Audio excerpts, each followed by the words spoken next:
Terima kasih Datuk Yang Ketua. Untuk makluman ahli yang berhormat Bagan, kerajaan telah mengambil langkah proaktif dan segera untuk menangani krisis COVID-19, terutamanya dalam memenuhi keperluan sistem kesihatan awam, membantu rakyat yang terjejas dan menyokong kelangsungan perniagaan.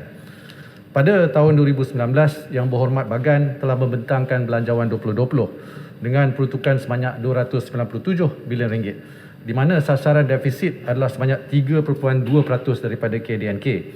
Walau bagaimanapun, susulan penularan wabak COVID-19, kerajaan telah meningkatkan perbelanjaan kepada RM314 bilion pada tahun tersebut, menyebabkan defisit meningkat kepada 6.2%.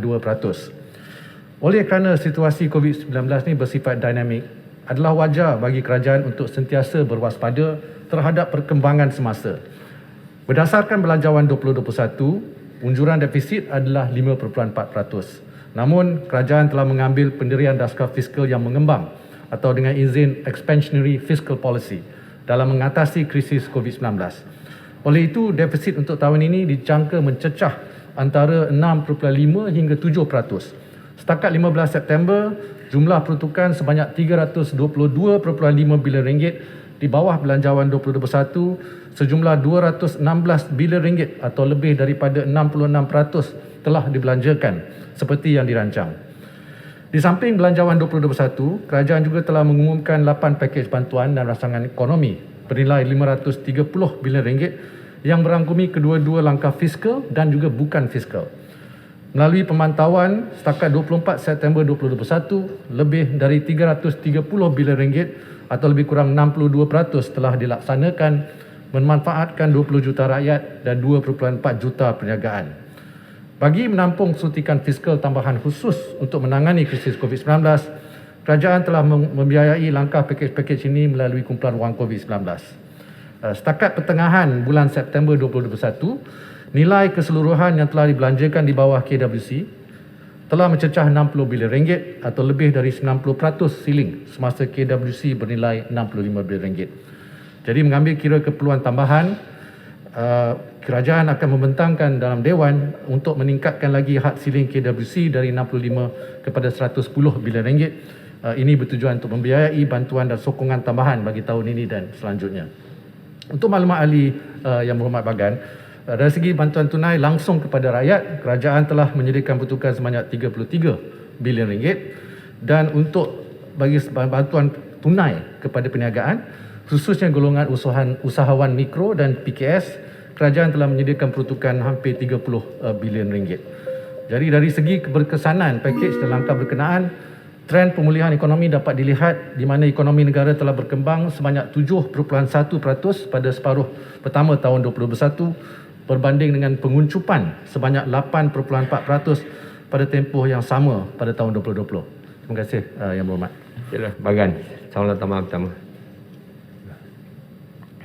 Terima kasih Datuk Ketua. Terima kasih kepada Yang Berhormat Menteri yang telah memberikan jawapan tadi. Saya ingin tanya Yang Berhormat Menteri, memandangkan bahawa 63 bilion ringgit bantuan tunai secara langsung telah pun dihulurkan, tapi nampaknya tidak dapat membolehkan ekonomi pulih ke normal, iaitu ke tahap 2019. Dan kenyataan yang dibuat oleh mantan Perdana Menteri bahawa kerajaan sudah tidak ada wang.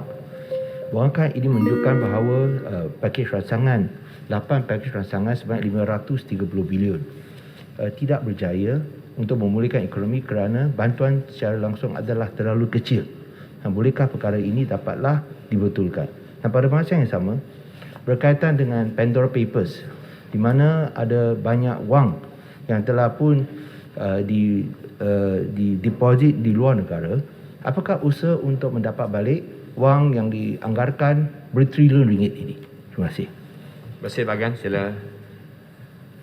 Terima kasih Yang Berhormat Bagan. Seperti yang saya sebut tadi, sebenarnya perbantuan yang telah diberi ataupun peruntukan yang telah diberi kepada golongan yang memerlukan, terutamanya rakyat dan juga perniagaan, jumlahnya adalah 33 bilion ringgit untuk rakyat dan 30 bilion ringgit untuk perniagaan. Jadi jumlahnya agak besar, 63 bilion ringgit. Tetapi kita kita prihatin di mana ekonomi kita masih lagi dalam keadaan yang meruncing disebabkan oleh pandemik COVID-19.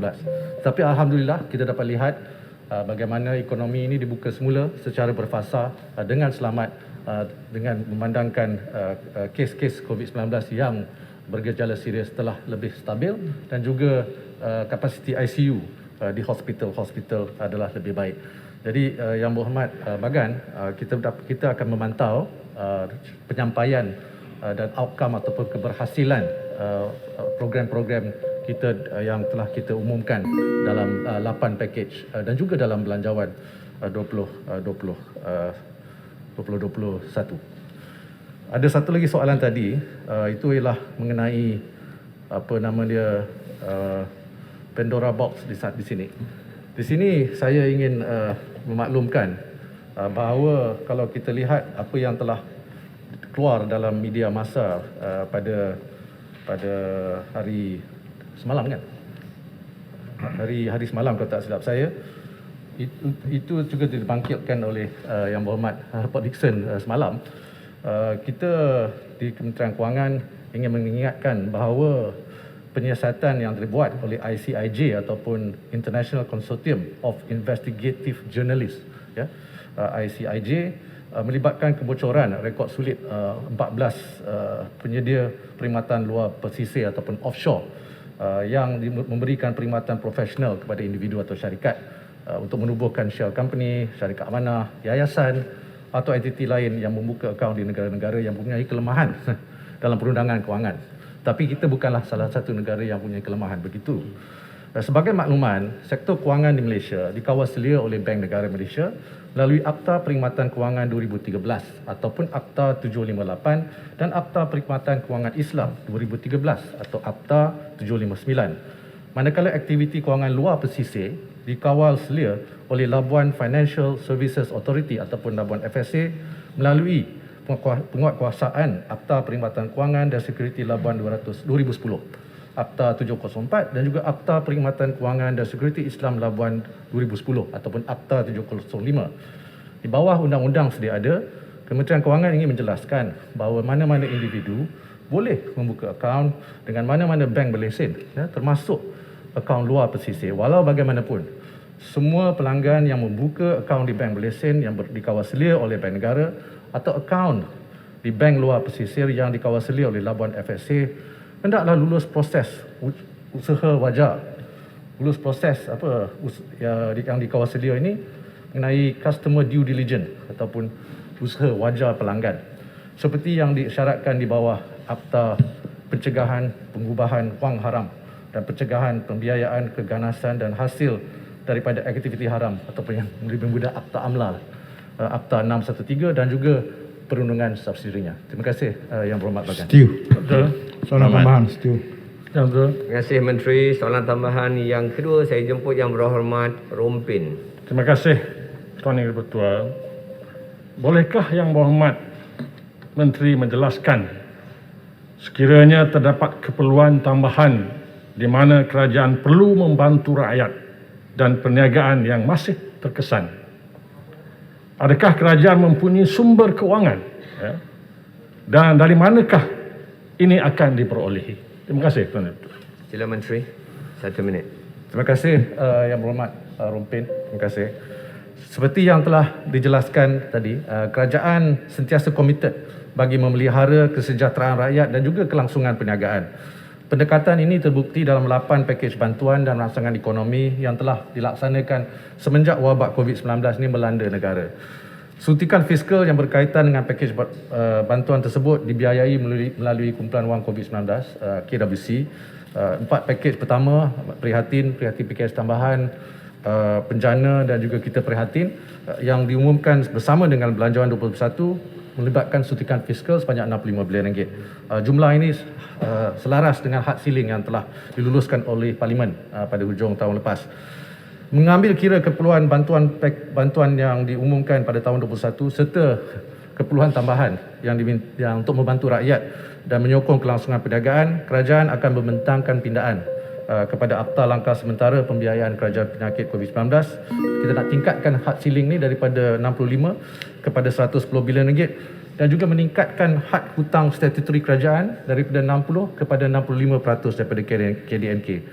Pindahan tersebut akan memberi kerajaan ruang untuk memperuntukkan bantuan tambahan untuk hujung tahun ini dan selanjutnya untuk tahun 2022 demi membantu rakyat yang terkesan, ya, terutamanya golongan rentan serta perniagaan yang terjejas. Terima kasih Yang Berhormat Rompion dan juga Setuju. Yang di-Pertua. Terima kasih Menteri.